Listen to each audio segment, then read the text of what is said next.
një javë shumë interesante. Unë kisha dashur me veçu fitoren e Llapit, e kësaj pjesës të poshtme të tabelës, Llapit, Periza i Drenica,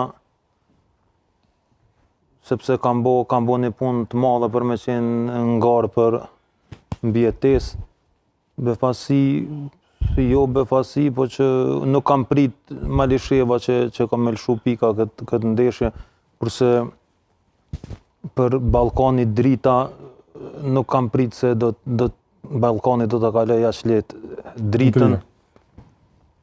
Pjesa e poshtme e tabelës është për të ardhur keq edhe gjendja aktuale, sidomos e Drenicës, kam thonë edhe një 2-3 javë rresht që jam si mysafir. Kam qenë edhe unë i bindur se këtë vit Drenica do të luftoj për dalje në Evropë për shkak të organizimit që e ka pas, kurse kjo pjesa e dytë e kampionatit kalon shumë për dëshiru edhe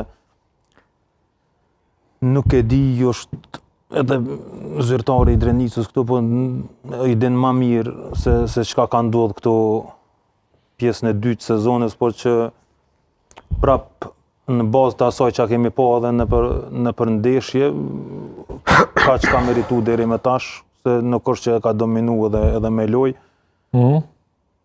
Unë vazhdoj me besu edhe e mbroj fort menimin që lidhet kryekput me largimin e profesorit Bylbyl, ndërsa Llapi këto 2 xhirot e fundit. Gabim emërimi Tomas Brdarić në krye të Drenicës?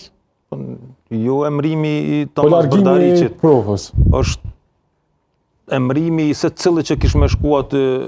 Unë e lidha këto me largimin e profesorit, sepse kam ba një punë të mirë sa ishte ai aty dhe kanë qenë shumë lart tabel, kam besu që kam me luftu për dalje në Evropë, edhe Gjilani prap është ringrit edhe po lufton për dalje në Evropë, po që besoj në bazë të asaj që kemi pa, se cila nga këtu janë aty ku e meritojnë.